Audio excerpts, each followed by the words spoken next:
Salut les fans d'apiculture, j'espère que tu vas bien, c'est Mathieu, je suis ravi de te faire cette nouvelle vidéo aujourd'hui dans laquelle on va parler du cadre à mâle et surtout de l'escroquerie du cadre à mâle. Je vais t'expliquer tout ça dans le reste de la vidéo, mais si ce n'est pas déjà fait, n'hésite pas à t'abonner juste en dessous, à activer la cloche aussi pour être averti des prochaines vidéos qui vont sortir. Tu as dans la description en dessous de la vidéo l'e-book offert des 10 plantes mellifères utiles aux abeilles pendant toute la saison et aussi les liens soit pour les miels et ou si tu souhaites venir en formation avec nous, que ça soit des formations à la journée ou des formations plus intensives avec lesquelles tu peux utiliser ton CPF. Je te laisse aller voir en dessous dans la description, voir si quelque chose te correspond. Comme tu peux le constater, je suis en intérieur parce que à l'extérieur, comme il fait vraiment pas beau, en plus on est juste à côté du rucher, comme tu peux le voir, on peut voir ce qui se passe depuis les bureaux.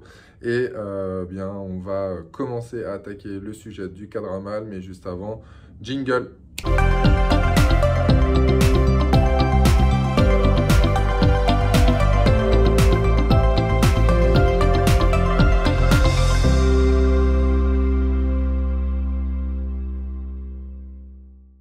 Alors nous voilà devant le tableau qui va me servir à t'expliquer un petit peu le concept du cadre à mâle si tu ne sais pas à quoi ça correspond et pourquoi est-ce qu'il faudrait plutôt des cadres à mâle ou pas.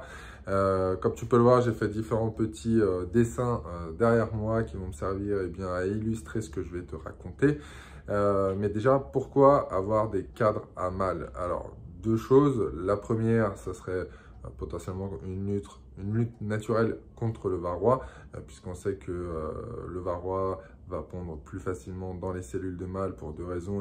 Tout simplement parce que la cellule est plus grosse et deuxième cas aussi parce que le temps de développement d'un mâle est plus long qu'une reine ou qu'une abeille ouvrière et donc le varroa qui est dans la cellule peut rester fixé plus longtemps sur les nymphes et sur les futurs mâles.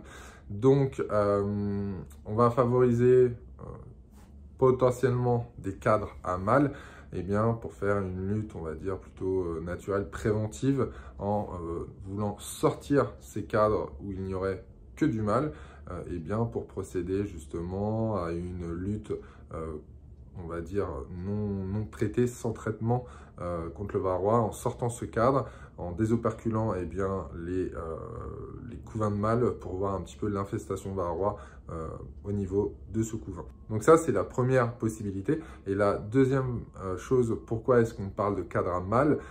C'est aussi pour tout ce qui va être fécondation des reines, fécondation naturelle, bien évidemment. Je ne parle pas de fécondation en insémination. Là, on aura des mâles dans les ruches qu'on va collecter. Mais si on veut faire des fécondations naturelles, il faut avoir une saturation en fait de mâles dans le secteur, de mâles de nos ruches sélectionnées. Et cette saturation, on va la faire entre guillemets grâce à des cadres à mâle. Dans le premier cas de figure qui va être juste ici, d'accord, là on se retrouve avec un cadre avec une feuille de cire gaufrée qui va être un cadre comme celui-ci. Alors là, ça c'est un cadre de hausse, ok, mais peu importe le modèle de cadre, le type de cadre ou le modèle de ruche plutôt, ça ne change rien puisque ça c'est valable pour toutes les ruches, toute l'explication que je vais te donner, ça va être valable pour l'ensemble des ruches. Pourquoi est-ce qu'on aurait besoin de cadre à mâle? Tout simplement parce que sur ce type de cadre-là et sur ce que je viens de te montrer, il y a une feuille de cire gaufrée qui va empêcher les abeilles, ou du moins qui va contraindre les abeilles à bâtir ici des cellules d'ouvrières. Puisque tu le regarderas sur tes feuilles de cire gaufrée, comme j'ai pu te montrer juste avant, les cellules qui sont préformées sur ces feuilles sont des cellules d'ouvrières et pas des cellules de mâles. Et donc, on va retrouver des mâles en bordure de cadre ici, ce qui fait que l'abeille, ça la force tout simplement à bâtir sur les extérieurs, là où il y a un jour entre la feuille de cire et le bois. Et donc pour elle, c'est plus simple de bâtir des cires en cellules de mâle à cet endroit-là, évidemment, que dans le centre. Donc lorsqu'on va utiliser ce type d'apiculture avec des cadres et des feuilles de cire gaufrée, forcément, on aura très peu de mâles dans nos colonies et pour essayer d'avoir plus de mâles, pour essayer de lutter contre le varroa, on va placer ce qu'on appelle les cadres à mâle dans cette colonie. Alors, les cadres à mâle, qu'est-ce que ça va être? Et bien là, ça va être la deuxième étape. Eh bien, ça va être la possibilité d'intégrer un cadre avec une demi-feuille de cire gaufrée sur le cadre et ou sinon un cadre à jambage. Donc, ça va être un cadre... si tu n'as pas vu la vidéo sur le cadre à jambage, hein, je vais la mettre juste au-dessus. J'ai déjà parlé du cadre à jambage, donc je ne vais pas refaire la vidéo là-dessus, mais donc tu peux aller voir, il n'y a pas de souci. Mais on va intégrer ce cadre à jambage. Donc c'est un cadre avec une traverse en bois au milieu qui va aider à renforcer les cires lors de la bâtisse. Mais on va donc intégrer une demi-feuille de cire gaufrée. Cette demi-feuille de cire gaufrée peut être plus ou moins importante parce qu'on peut avoir une demi-feuille de cire gaufrée qui va être voilà, plus type amorce, bien que là l'amorce soit déjà quand même plutôt haute, mais voilà, là on va l'avoir en entier. Mais ce qui va laisser la possibilité sur toute la partie basse aux abeilles de pouvoir bâtir du mâle. Là, un autre cas de figure eh bien, de cadre avec une feuille de cire gaufrée qui a été réduite pour pouvoir laisser les abeilles bâtir ici sur la partie basse. Voilà, là, en effet, les abeilles vont pouvoir construire plus facilement du couvain de mâle et en quantité plutôt, on va dire, plus conséquente que sur la première version qu'on a pu avoir juste là. Alors, tu vas me dire, Mathieu, ok, c'est cool, mais pourquoi est-ce que le cadre à mâle, entre guillemets, c'est une escroquerie? On en parle, mais réellement, il n'y a pas de cadre à mâle dans une colonie et c'est pas que ça sert à rien, mais si on suit le type d'apiculture que nous on fait à la Fabrique Hippique, des cadres à mâle, eh bien, franchement, on n'en aura pas. Tout simplement pourquoi? Parce que dans ces deux cas de figure-là, qui sont là, eh bien, vous continuez à mettre des feuilles de cire gaufrée sur vos cadres. Nous, à la fabrique, ça fait déjà quand même un sacré paquet de temps qu'on n'utilise plus de feuilles de cire gaufrée et les seules qu'on utilise, ça va être des amorces de 1 cm sur 3 à 5 cm de long sur eh bien, soit la ruche kenyane et ou sur des cadres varés. Pourquoi? Eh bien, tout simplement pour donner un petit peu la direction de bâtisse aux abeilles, mais sinon, le reste, on ne met pas de feuilles de cire gaufrée. Et alors, pourquoi est-ce que le cadre à mâle n'existe pas? On y vient, et là, c'est le troisième cadre qui va être ici et qui va être un petit peu fouillé. Vous allez me dire, c'est quoi ton Picasso? Là, je ne comprends pas trop ce qui se passe. Eh bien, tout simplement, c'est que là, il n'y a pas d'amorce, typiquement un cadre de ruche d'Adam et ou un cadre ou même une barrette en ruche kenyane qu'on va intégrer entre deux cadres et ou deux bâtisses qui ont été faites en kenyane, d'accord? Eh bien, les abeilles vont construire droit de façon naturelle sur ce cadre. Typiquement, voilà, ce genre de cadre sur lequel, eh bien, on ne va pas utiliser d'amorce. Voilà, là, on est sur un cadre de hausse. On peut très bien nous intégrer un cadre de hausse entre deux cadres déjà bâtis, ce qui fait qu'on ne mettra pas d'amorce dessus. On le fait surtout et principalement dans les corps de ruche, mais ça nous arrive aussi eh bien, dans les hausses.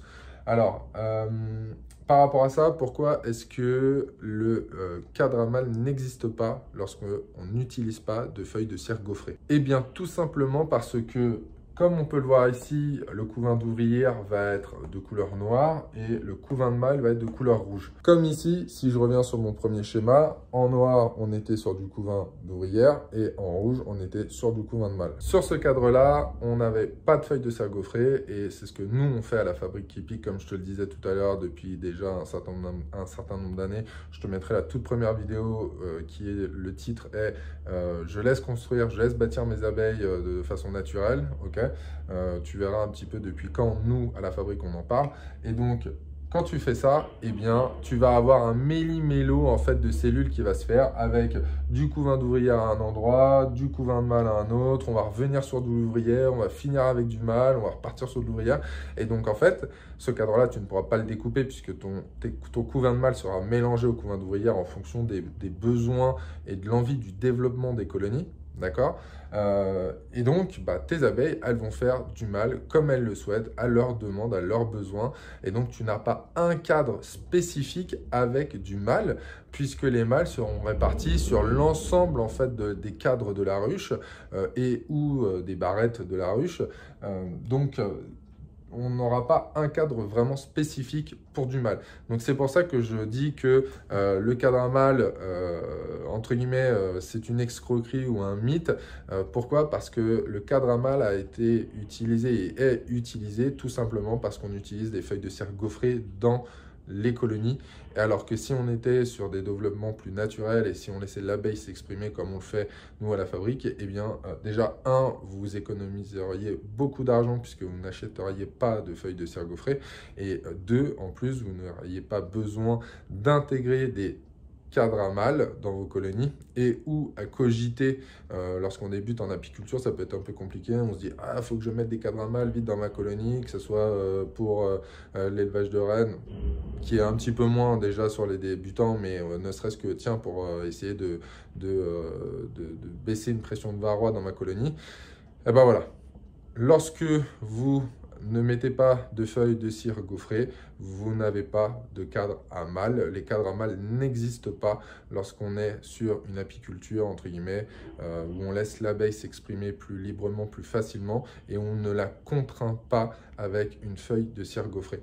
Donc, que ça soit sur ce modèle, sur ces deux modèles et ou sur ce modèle-là, très clairement, si vous partez sur un type d'apiculture où on va être plus proche de l'abeille, eh bien, vous pourrez dire ciao au cadre à mâle parce que, eh bien, tout simplement, ça sera inexistant comme pour les feuilles de cire gaufrée. C'est la fin de la vidéo, j'espère que celle-ci t'a plu, j'espère que bien, ça t'a expliqué un petit peu, nous, le type d'apiculture qu'on fait, notre point de vue, et pourquoi est-ce qu'on ne parle pas de cadre à mâle à proprement parler, nous, à la fabrique, tout simplement parce que bien, on n'en a pas, voilà, et où on n'en a pas besoin, puisqu'on est vraiment sur de la bâtisse, comme là, je te le montre juste ici, sur de la bâtisse naturelle. Donc, n'hésite pas à liker, à partager la vidéo si celle-ci t'a plu, n'hésite pas à nous laisser en dessous dans les commentaires, toi, ton retour d'expérience si tu le souhaites, et ou à nous laisser tes questions pour les prochaines amusettes. Et quant à moi, je te dis à bientôt sur une prochaine vidéo. Ciao, ciao!